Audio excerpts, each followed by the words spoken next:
어느 도둑이 어떤 집으로 물건을 훔치러 들어갔어요. 근데 안방에서 모자간에 하는 소리가 들려옵니다. 아들아, 먹을 게 하나도 없구나. 너무 가난한 집이다 싶어 도둑 마음이 아팠습니다. 엄마, 똥이라도 먹어요. 불쌍한 마음이 들어서 가지고 있었던 돈 봉투를 그 집에 문 앞에 놓고 나왔습니다. 도둑이. 나중에 알고 봤더니 모자가 안에 화투를 치고 있었던 모양입니다. 우리 귀로 듣는 것이 다가 아니라는 거죠. 우리 눈으로 본 것이 다가 아니라는 거예요. 파란 선글라스를 끼고 보면 세상이 파랗게 보이고, 빨간 선글라스를 끼고 보면 세상이 빨갛게 보이죠. 그러니까 우리는 있는 그대로 우리가 보는 것 같지만 사실은 다 자신만의 어떤 안경을 쓰고 본다는 것이죠. 그러니까 우리가 경험한 직간접의 경험을 통해서 각자 나름대로의 안경을 쓰고 세상을 살아가고 있다는 거예요. 그 나름대로의 안경을 관점이라고 합니다. 그런데 인간의 관점은 어떻습니까? 매우 제한적이죠. 편협적입니다.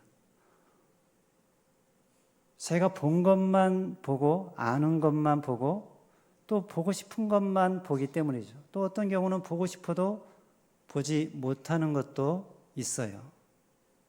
그러니까 사람이 제대로 보려면, 올바로 보려면 좀 더 넓게 보고 깊게 보고 높게 보려면 그런 제한적인 인간의 관점을 내려놓고 하나님의 관점을 가지고 보아야 합니다. 그렇다면 하나님의 관점, 하나님의 눈으로 보는 것은 어떻게 보는 것일까? 그것을 우리에게 알려주신 분이 예수님입니다. 오늘 본문 요한복음 1장 42절에 보면 예수님이 어떤 시각으로 사람을 보는지가 나와 있는데요. 같이 한번 읽겠습니다. 시작. 데리고 예수께로 오니 예수께서 보시고 이르시되 내가 요한의 아들 시몬이니 장차 게바라 하리라 하시니라. 데리고 예수께로 오니 누가요? 안드레가 예수님을 만나고 예수님이 메시아라는 사실을 깨닫고 너무나 좋아서 너무나 기뻐서 사람들을 예수님께로 데려오는데 제일 먼저 베드로를, 자기 형제 베드로를 데리고 왔어요. 그랬더니 그 베드로를 예수님께서 보시고 하신 말씀이 뭐라고요? 내가 요한의 아들 시몬이니 장차 게바라 하리라 그러셨죠. 그러니까 내가 지금 요한의 아들 시몬이라는 것을 안다. 그런데 네가 장차 게바라 부를 것이다. 베드로라 부를 것이다. 이렇게 말씀하신 거예요. 그래서 시몬이라는 말의 뜻은 갈대라는 뜻이라고 해요. 게바는 반석, 베드로 반석 그런 뜻이에요. 그러니까 예수님을 만나기 전에 베드로는 시몬이라는 이름처럼 갈대 같은 삶을 산 사람이라는 거예요. 갈대처럼 이리 흔들리고 저리 흔들리고 주변 사람들의 말에 쉽게 휩쓸리는 그런 사람이었어요. 감정이 너무나 쉽게 변하고 화도 너무나 쉽게 잘 내는 사람이었어요. 그 이름대로 흔들리는 갈대 같은 삶을 살았다는 거예요. 그런 베드로에게 예수님이 너는 갈대지만 장차 반석같이 견고한 사람이 될 것이다 이렇게 말씀하신 거예요. 지금은 너무나 쉽게 흔들리는 자지만 앞으로는 흔들리지 않는 반석 같은 견고한 사람이 될 것이다 라는 놀라운 말씀을 하신 것입니다. 물론 그렇다고 이 말씀을 하시자마자 그 이름이 게바가 되면서 베드로가 되면서 곧바로 그가 견고한 사람, 반석같이 바위같이 듬직한 사람으로 변화된 것이 아닙니다. 여러분 성경에 보면 베드로의 모습이 어떻게 나옵니까? 어떤 모습으로 그려집니까? 그렇게 듬직한 바위 같은 모습이 아니에요. 굳이 바위에 비유를 한다면 듬직한 바위라기보다는 흔들바위라고 하는 게 더 맞을 것 같습니다. 왜냐하면 성경에 기록된 베드로의 모습은 너무나 자주 흔들리는 천방지축, 격정적이고 너무 불안한, 요동하는 그런 모습이었기 때문이에요. 그러니까 가만히 그를 보면 말을 하거나 어떤 행동을 할 때 생각 없이 말을 하고 생각 없이 즉흥적으로 행동을 하는 그런 모습이 많이 있었던 것 같아요. 갈릴리 호수 위를 예수님께서 걸으시자 뭐라고 그랬습니까? 자기도 걷게 해달라고.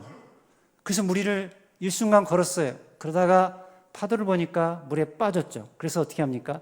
살려달라고 또 아우성을 치죠.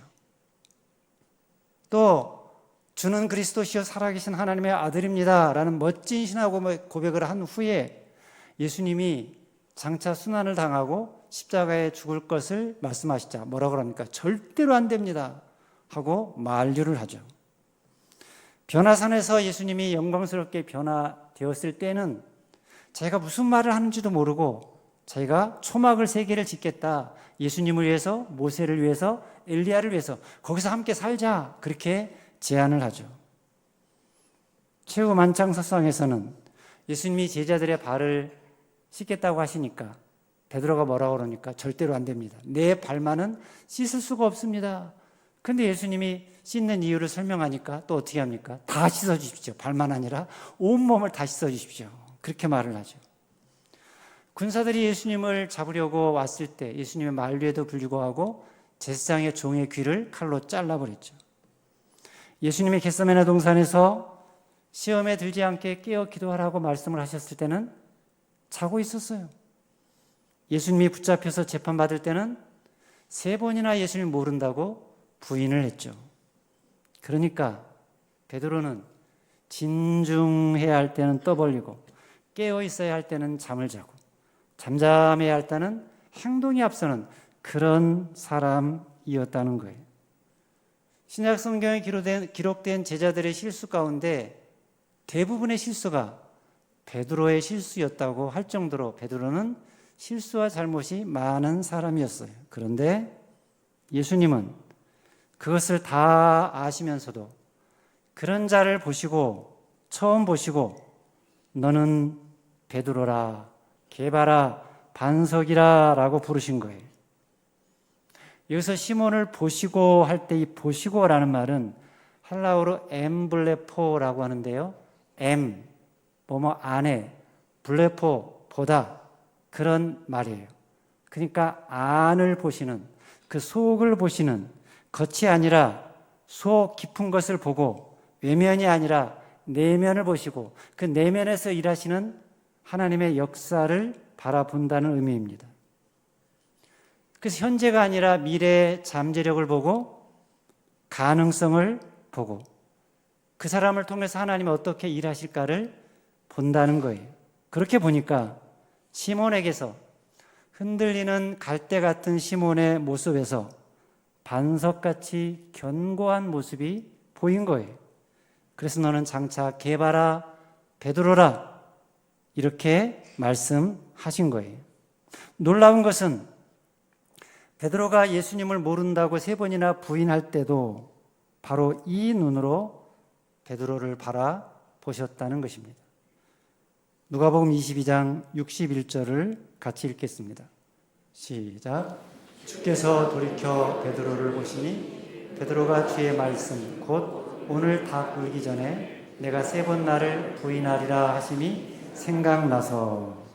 자, 여기 보면 주께서 돌이켜 베드로를 보시니 그랬죠. 3번이나 예수님을 모른다고 부인하는 그 베드로를 예수님이 보시니 어떤 눈으로 보셨을까요? 야, 이 나쁜 놈 수제자라고 하는 자가 어떻게 그럴 수가 있느냐? 내가 부활하고 나서 다시 만날 때 너 가만두지 않겠다. 그런 눈으로 예수님께서 베드로를 바라보시지는 않았겠죠. 어떤 눈으로 바라보셨을까? 아마도 측은한 눈빛과 그리고 기대하는 눈빛으로 바라보셨을 거예요. 지금은 내가 두려워서 나를 모른다고 부인하지만, 그러나 너는 이 일 덕분에 나에게 더 순종하고 더 신실하고 더 믿음직한 충성스러운 나의 제자가 될 것이다. 이런 마음으로 바라보셨을 것입니다. 이게 바로 예수님의 엠블레포 보시고입니다. 구약에도 보면 이런 시선이 기록된 것이 한 곳 나오는데요. 사사기 말씀입니다. 사사기 6장 12절 말씀을 보면 같이 한번 읽을까요? 시작. 여호와의 사자가 기드온에게 나타나 이르되 큰 용사여 여호와께서 너와 함께 계시도다 하매. 여호와의 사자가 기드온에게 나타나서 뭐라고 불렀다고요? 큰 용사여라고 불렀어요. 근데 그때 당시에 기드온은 용사가 아니었어요. 용사가 아니라 겁쟁이였어요. 당시에 미디안 군이 이스라엘을 자주 침공을 했는데 특별히 파종 시기에 쳐들어와서 농산물을 다 빼앗아가는 그런 일들이 많이 있었습니다. 그래서 기드온이 땅을 파고 구덩이를 크게 파고 그 속에서 몰래 수확한 것을 타작하는 일을 하고 있었어요. 그러니까 미디안을 두려워하고 겁내는 일종의 겁쟁이 기드온이었다는 것이죠. 그런데 그런 용사의 모습이라고는 전혀 보이지 않는 겁쟁이 기드온에게 여호와의 사자가 나타나서 뭐라고 그랬다고요? 큰 용사여. 그냥 용사가 아니라 큰 용사여, 그렇게 불렀다는 거예요. 왜 겁쟁이 기드온을 보고 큰 용사라고 부른 것일까요? 그 이유를 뭐라고 말합니까? 여호와께서 너와 함께 계시도다. 도저히 용사가 될 수 없는 자인데 차마 용사라고 부르기가 너무나 민망한 사람인데, 잔뜩 겁에 찌들려 있는 겁쟁이인데 그런 사람을 용사라고 부른 이유가 무엇인가? 여호와께서 너와 함께 계시도다. 아무리 겁에 질린 사람도, 아무리 겁장이라도 하나님께서 함께 하시면 용사가 된다는 거예요. 하나님이 그 사람을 큰 용사로 만들어 주신다는 거예요. 그래서 말씀하신 거예요. 너는 겁장이가 아니라 용사다. 큰 용사다. 이 말대로 그가 어떻게 했습니까? 큰 용사가 되어서 300명의 군사로 13만 5천 명의 미디안 군을 물리쳤죠. 300명으로 13만 5천 명을 물리쳤으니 용사 중에 용사, 큰 용사라고 할 수 있겠죠. 그런데 그때 300으로 13만 5천 명을 물리쳤을 때 큰 용사여 라고 부른 것이 아니라, 놀라운 것은 그가 아직 겁장이었을 때, 미디안 군을 두려워해서 겁먹고 있을 때, 용사의 기질이 전혀 보이지 않았을 때, 그때 이미 큰 용사라고 불렀다는 것입니다. 무슨 말입니까? 하나님의 눈에는, 하나님의 시각에는 그 용사의 모습이 미래에 완전하게 이루어질 것이므로 지금 현재 모습도 용사의 모습으로 보인다는 것입니다. 베드로도 지금 당장은 흔들리는 갈대 모습이지만 그러나 그가 결국은 반석이 될 것이므로, 그게 너무나 확실함으로 베드로라고 부른 거예요. 우리도 마찬가지입니다. 시몬 베드로에게 그랬던 것처럼, 기드온에게 그랬던 것처럼 하나님이 우리를 보실 때도 그렇게 보신다는 거예요. 우리가 우리의 현재의 모습, 약한 모습, 부정적인 모습, 그런 것만 보지 않으신다는 거예요. 우리가 지금 얼마나 겁이 많은 사람인지, 얼마나 소심한지, 얼마나 유혹에 잘 넘어가는지, 얼마나 용기가 없어서 올바른 일을 제대로 하지 못하는지, 그런 것들을 보지 않으신다는 거예요. 그보다는 우리의 내면의 잠재력과 미래의 가능성을 보신다는 거예요. 너는 작은 자가 아니다. 큰 자다. 너는 겁쟁이가 아니라 용사다. 너는 빛이다. 세상의 빛이다. 세상의 소금이다. 내가 가는 곳마다 하나님 나라가 이루어지게 될 것이다. 이게 우리를 보는 하나님의 시각입니다. 이게 우리를 보는 예수님의 시각입니다. 예수님의 시각은 미래지향적이라는 거예요. 지금이 아니라, 당장이 아니라 미래 가능성을 보신다는 거예요. 비록 현재는 비린내 나는 어부의 모습이지만, 비록 지금은 모난 성격의 소유자이지만, 비록 지금은 감정을 잘 다스리지 못하고 화를 자주 내는 다혈질적인 성격으로 건질 만한 것이 별로 없어 보이지만, 흔들리는 갈대 같은 모습이지만, 그러나 그런 시몬에게 개바라고 부르시고 반석같이 부르신 것은, 반석이라고 부르신 것은 장차 그가 그런 견고한 반석 같은 사람이 되신다는 거예요. 된다는 거예요. 비록 지금의 현실태는 겁장이지만 장차 큰 용사가 될 미래 가능태를 보는 눈, 이게 예수님의 눈, 엠블레포라는 것입니다.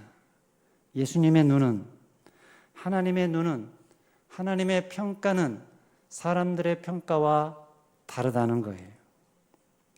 사람은 누군가를 볼 때 그의 과거 행적과 지금 현재 상태를 보고 판단합니다. 그런데 하나님은 그의 과거나 현재 상태를 중요하게 보시지 않습니다. 앞으로 그가 어떻게 될 것인가, 어떤 사람이 될 것인가를 보시고 판단하시고 격려하신다는 거예요. 그리고 중요한 것은 하나님이 그렇게 판단하시고 그렇게 선포하시면 그대로 된다는 것입니다. 지금까지 어떻게 살아왔든지, 현재 어떤 모습이든지, 사람들이 나를 뭐라고 평가하고 판단하든지 하나님이 용사라고 선포하시면 그대로 된다는 거예요. 그래서 기드온이 하나님의 선포대로 300명으로 13만 5천 명을 무찌른 큰 용사가 된 거예요. 흔들리는 갈대 같은 천방지축 요동치던 시몬이 예수님이 선포하시자 반석이 된 거예요. 어떤 시험과 어려움에도 흔들리지 않는 견고하게 반석같이 주님의 교회를 세우고 섬기는 그런 사람이 된 거예요. 그것을 미리 보고 선포하고 격려하시는 것, 그게 주님의 시각이고 그게 우리를 격려하시는 예수님의 방법이라는 것입니다. 그런데 사단은 어떻습니까? 사단은 자꾸만 우리를 과거에 매이게 해요. 틈만 나면 과거로 돌아가게 만듭니다. 그래서 우리로 하여금 과거에 잘못한 거, 이런 것들만 자꾸 생각하면서 스스로에게 대해서 부정적인 자아상을 갖게 만듭니다. 그때 내가 왜 그런 일을 했을까? 내가 왜 그때 그런 말을 했을까? 내가 그때 그런 말만 하지 않았어도, 내가 그때 그런 행동만 하지 않았어도, 내가 그때 그런 실수만 하지 않았어도, 과거의 잘못된 실수와 행동이, 말이 내 발목을 붙드는 거예요. 그래서 자꾸만 죄책감과 죄의식에 시달리게 만듭니다. 그래, 나는 안 돼. 내가 뭘 하겠어? 자신이 큰 용사라는 사실을 받아들이지 못하게 합니다. 자신이 반석이라는 사실을 받아들이지 못하게 해요. 낮은 자존감에서, 부정적인 자존감에서 헤매이게 만듭니다. 그러나 하나님은, 예수님은 우리를 거기서 나오라고 하십니다. 그 부정적인 시각에서, 부정적인 편견에서 나오라 말씀하십니다. 과거라는 동굴에서 나와라. 현재 연약함에서 나와라. 나와서 자유롭게 당당하게 다녀라. 너는 장차 반석이 될 것이다. 너는 큰 용사가 될 것이다. 지금 당장 그 모습이 사람들 보기에는 겁쟁이 모습이지만 예수님께는 큰 용사라는 거예요. 사람들 눈에는 흔들리는 갈대지만 예수님 눈에는 이미 반석이라는 것입니다. 자, 그러니 우리가 누구의 시선을 따를 것인가? 누구의 시선을 가지고 살 것인가? 사람들의 시선인가? 예수님의 시선인가? 예수님의 시선을 가지고 여러분 살아가시기를 바랍니다. 사회학 이론 가운데 거울 자아 이론이라는 것이 있습니다. 사람의 자아는 다른 사람과의 상호작용을 통해서 형성된다라는 이론이에요. 그러니까 다른 사람이 나를 어떻게 보고 나를 어떻게 비춰주느냐, 거기에 따라 내 자아가 다르게 형성이 된다는 거예요.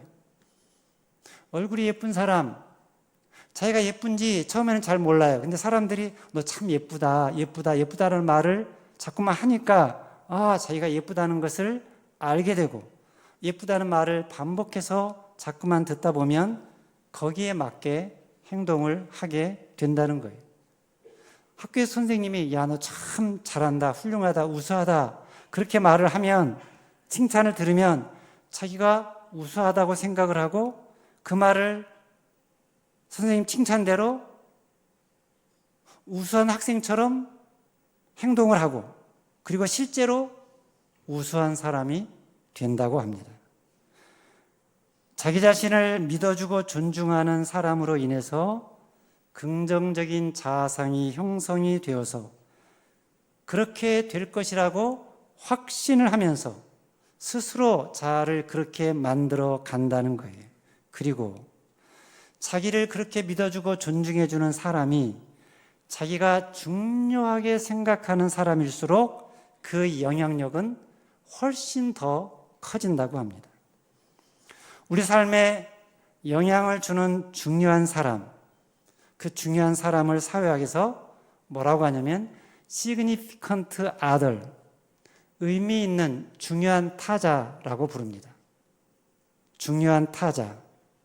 우리 인생은 이 중요한 타자가 누구냐에 따라서, 그 중요한 타자의 역할에 따라서 우리의 삶이 크게 달라진다고 합니다. 그렇다면 여러분에게, 우리 믿는 자들에게, 우리 성도들에게 있어서 가장 중요한 타자가 누구입니까? 예수님이시죠. 그러니까 우리 인생은, 우리의 미래는 사람들이 나를 뭐라고 하느냐, 사람들의 평가와 말에 의해서 좌우되는 것이 아니라 예수님에 의해서 결정된다는 거예요. 예수님의 바라보심, 예수님의 시선, 예수님의 말씀에 따라 달라진다는 거예요.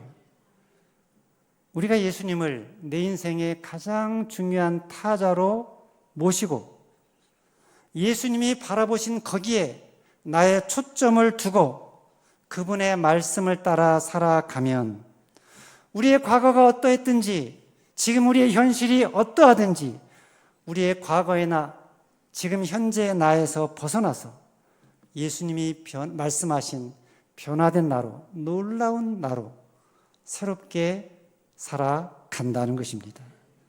그것을 보여준 사람이 기드온이고 베드로라는 거예요. 놀라운 것은 사람만 아니라 사물도, 예술 작품도 그런 원리가 적용된다고 하는데, 그것을 보여주는 대표적인 것이 미켈란젤로의 모세상입니다. 화면을 볼까요? 예, 이게 미켈란젤로가 조각한 모세상인데요. 이 모세상이 어떻게 만들어졌을까요? 이 모세상이 만들어진 배경에 놀라운 이야기가 있습니다. 길거리에 볼품없이 그냥 크기만 한 대리석 돌이 있는데 너무 못생겨서 볼품없어서 저걸 가지고 뭘 하나, 아무 짝에 쓸모없다고 생각해서 사람들이 거들떠 보지도 않았어요. 그런데 미켈란젤로가 그것을 딱 보았는데 미켈란젤로 눈에는 그게 그냥 한낱 볼품없는 돌이 아니라 예술 작품을 보고 있어요. 그 속에 누군가가 있는데 유심히 그 속을 쫙 들여다봤더니 그 안에서 어떤 사람이 있는데 자기를 좀 빼내달라고 자꾸 애원하는 호소하는 소리가 들리는 거예요. 그래서 조각을 해서 그 사람을 꺼내 놓았더니 그게 바로 아까 우리가 본 화면에서 본 모세상이라는 것입니다. 사람들은 들판에 버려진 거대한 돌, 볼품없는 돌만 보았지만 미켈란젤로는 그 돌에 숨겨진 하나님의 사람 모세를 본 거예요. 그가 한 역할은 그 모세를 그 바위에서 돌에서 꺼내내는 일이었어요. 마치 예수님께서 시몬을 보고 게바라, 베드로라, 반석이라 하신 것과 같은 일을 지금 미켈란젤로가 했다는 거예요. 이제는 그 일을 저와 여러분들이 해야 할 줄로 믿습니다.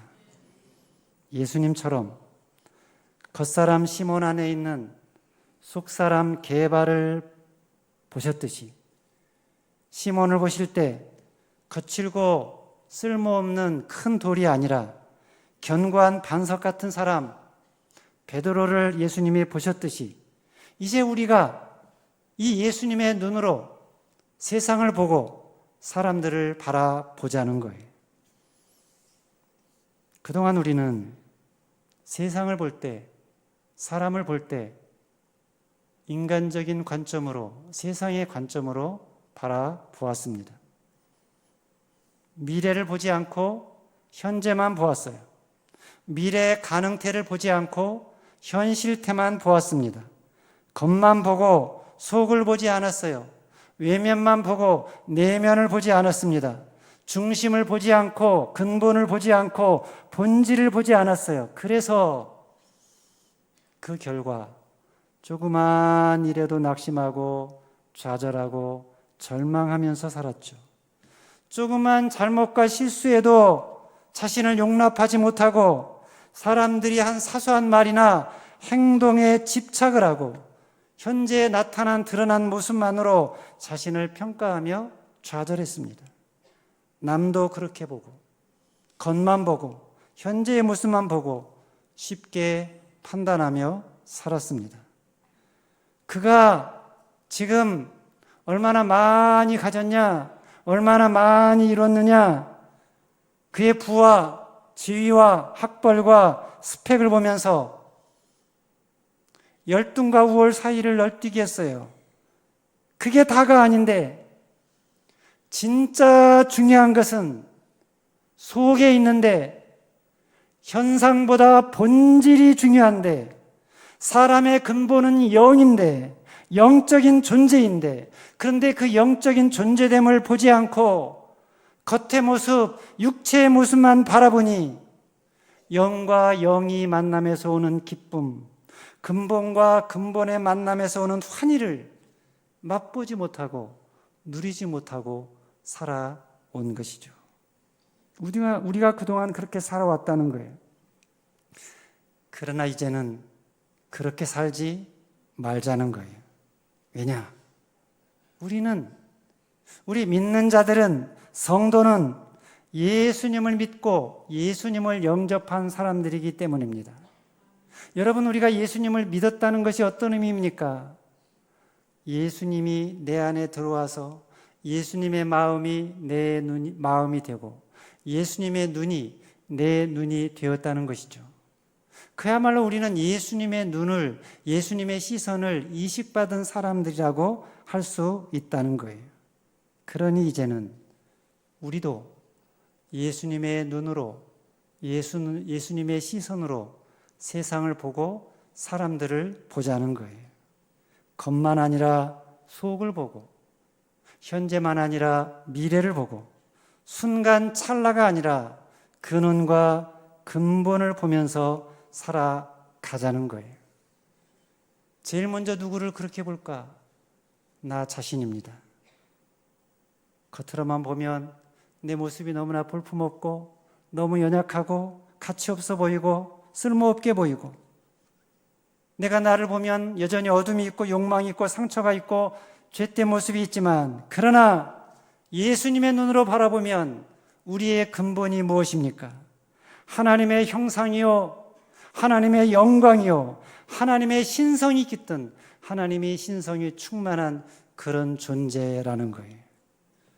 공허와 혼돈과 흑암으로 뒤죽박죽인 내 마음의 검은 구름 너머에 찬란한 하늘의 빛이 비추고 있는 영광스러운 존재가 바로 나라는 것입니다.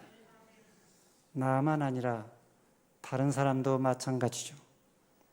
예수님의 눈으로 보면 그 사람의 겉이 아니라 속을 보고 내면을 보고, 그 안에 그 속에 이루어질, 아니 이미 이루어진 하나님 나라를 보면 그 사람이 너무나 아름다워 보이고 너무나 존귀하게 보인다는 거예요. 외모가 어떠하든지, 출신이 어떠하든지, 가정과 학벌과 스펙이 어떠하든지, 그 속은, 그 근본은 하나님을 닮은 하나님의 형상이기 때문입니다. 그 영이 하늘에 속한, 하늘과 연결된 영광스러운 존재들이기 때문입니다. 우리가 그렇게 서로를 바라보며 예수님의 눈으로 바라보며 살아가자는 거예요. 그러면 우리의 만남이 육과 육의 만남이 아니라 영과 영의 만남이 되고, 그 안에 있는 하나님의 신성의 만남이 되고, 그 안에 있는 미래에 이루어질 하나님 나라의 만남이 되고, 그래서 우리 만남이 내 속에 있는 하늘과 내 속에 있는 하늘이 만나는 그런 만남이 되면, 그러면 우리의 가슴이 얼마나 넓어지고 얼마나 높아지고 얼마나 깊어지겠습니까? 조그만 일에도 너무나 쉽게 미워하고 시기하고 다투고 싸우는 그런 좁은 관계가 아니라 기꺼이 이해하고 용납하고 무엇이라도 다 받아주는 바다 같은, 하늘 같은 그런 관계가 되지 않겠습니까? 그리고 그 시선으로, 그 눈으로 내 가족들을 바라보면 내 가정이 천국이 되지 않겠습니까? 겉만 보지 않고, 현재만 보지 않고, 단점과 어두움만 보지 않고, 죄와 타락한 모습만 보지 않고, 그 속에 있는 하늘을 보고 그 속에 있는 하나님의 신성을 보고 살아가면 그 관계가 천국 같은 관계가 되지 않겠습니까? 그러니 여러분, 세상의 사람들이 모두 실용적인 관점으로, 기능적인 관점으로만 사람을 보고 판단하고 평가하며 대할 때, 우리는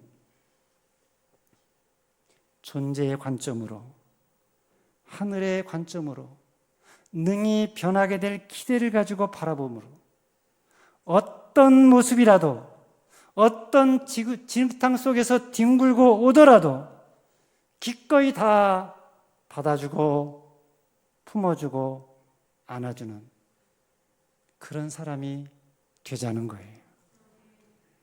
가정에서 내 자녀들 모습이 너무나 형편없게 보여도, 지금 당장은 너무나 말을 듣지 않고, 너무나 공부를 하지 않고, 자세와 태도마저도 좋지 않고, 그야말로 천방지축 제멋대로인 것 같지만 맨날 싸움만 하고 서로 빼앗고 치고받고 땡깡 부리고 속이고 죄만 저지르는 자들 같지만, 그러나 그럴지라도 그런 모습만 보고 한숨 짓지 말고 그 아이들의 미래 모습, 용사가 되고 큰 용사가 되고 반석이 될 그 영광스러운 모습을 바라보면서 격려하고 지지하며 축복하는 자가 되자는 거예요.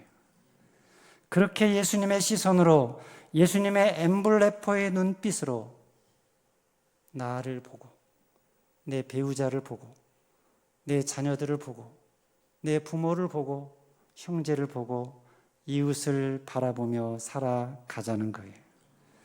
그래서 예수님을 닮은 여러분의 그 눈빛으로 인해서, 여러분의 그 시선으로 인해서 위로를 얻고 용기를 얻고 힘없는 자들이 여러분 주변에 많이 생겨나게 되기를 바랍니다. 겁쟁이가 용사가 되고